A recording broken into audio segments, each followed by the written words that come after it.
Hello everyone, I am Joonyoung from University of Washington. I'm glad to present our recent study exploring the experiences of streamers with visual impairments. This study was conducted with 4 other collaborators, and please mind that this is my first academic conference presentation.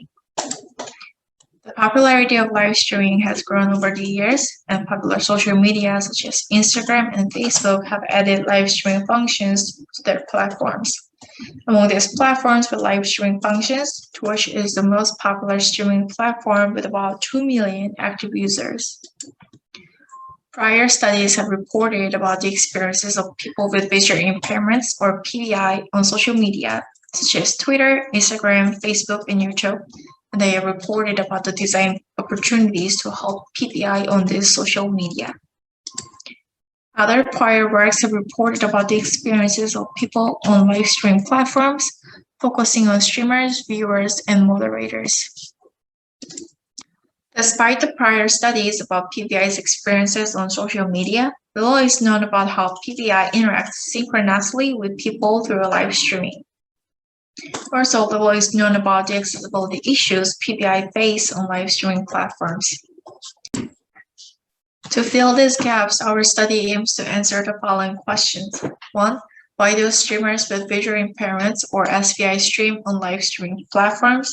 2. What types of content do SVI broadcast? 3. How do SVI interact with videos and people on live streaming platforms? 4. What are the challenges they face when interacting with videos and people on live streaming platforms? And 5. What are the design opportunities for creating tools to support SVI on live streaming platforms? In order to recruit participants, we first searched streamers or live stream videos on social media such as YouTube, Twitch, Facebook, Instagram, and Reddit. Once we found potential participants, we checked their eligibility to participate in our study and sent out the screening survey. We conducted semi-structured interviews with 14 SVI using Zoom.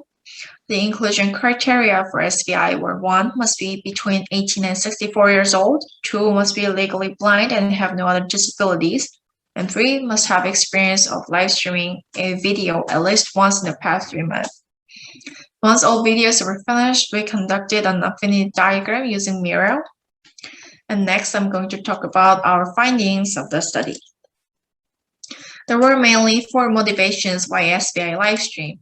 The 4 motivations are achieving personal goals, delivering messages, overcoming the limitations of the recorded videos, and getting inspired by other streamers with disabilities. One of our participants whose motivation was to deliver messages said, not just because I enjoy the game, but to show people, hey, we're blind, we can do it, and to show people to basically put out the knowledge that accessibility needs to be a thing. We also look at the content of SVI live streaming. SVI mainly live streams 6 categories of content, including awareness, how-to guide, Q&A, tech, daily log, and personal interest. One of our participants who live streamed how-to or guide said, on my channel, I usually talk about different apps or technology that people that are visually impaired use. Regarding the interactions with videos on live streaming platforms, SVI had interactions with devices, streaming software, and accessibility tools.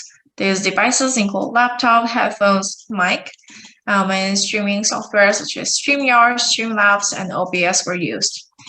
Also, accessibility tools, including a variety of screen readers and magnifier applications for visual support and increasing the contrast of the text were used. One of our participants who used accessibility tools said, I will call an app called Ira, which connects you with a trained agent for visual interpreting. And what you can actually do is get them to connect to your computer using TeamViewer. In addition to the interactions with videos, SVI interacted with 4 different groups of people on live streaming platforms. The 4 groups are viewers, moderators, families and friends, and other SVI creators and streamers. One of our participants who had interactions with moderators said sometimes she'll be in the chat and she'll be moderating the chat. So she will, if somebody has questions, she can answer the questions. We also looked into SVI's participation in streamers community. Half of our participants joined the community of content creators or of PVI, They joined the community mainly to share their experiences about live streaming. One of our participants said, I figured I want to try make some new friends outside of the circle of people I used to talk with because let's just be real, and I wanted to get me interested with people who have similar interests that I do. Some of our participants had interactions with individual SVI or content creators instead of joining a community.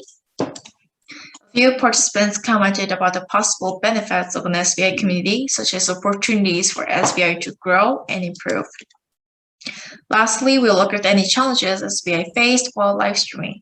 SVI encountered 4 major challenges while live streaming. The 4 challenges are multitasking, using live chats on streaming platforms, receiving information from a screen reader, and enlarging or getting close to the device screen.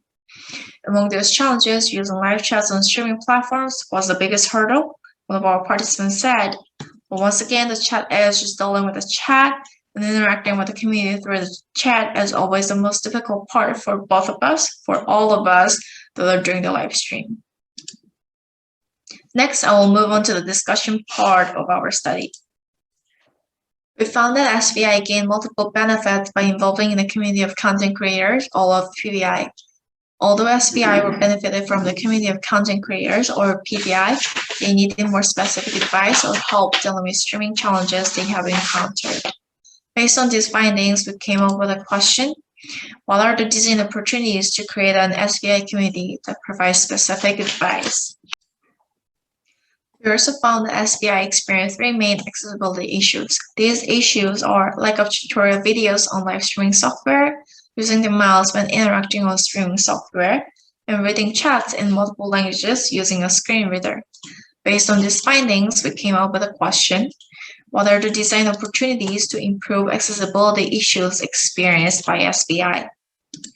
In order to help the efficiency of networks among SVI, we suggest building an SVI network through a one-on-one mentoring system. The one-on-one mentoring system will enable SVI to get more specific advice from other SVI who share similar eye conditions, as well as streaming software and devices. To help with the accessibility issues experienced by SVI, we came up with 4 different design opportunities that could potentially improve the accessibility and efficiency of live streaming. These 4 implications are accessible tutorial guidelines, artificial intelligence for live chat, customizable labeling of streaming software, and controlling streaming tools by motion gestures. Our study contributes to the CSCW community by providing an empirical understanding of how SVI perform activities associated with live streaming, identifying the key challenges faced by SVI, and presenting design opportunities of communication technology to support SVI in achieving better streaming experiences. So these are some of the key takeaways that we want you to take from this presentation. And before finishing the presentation, we would like to thank our SVI participants and HCAIA members. If you have any questions regarding the study, feel free to contact me. Thank you.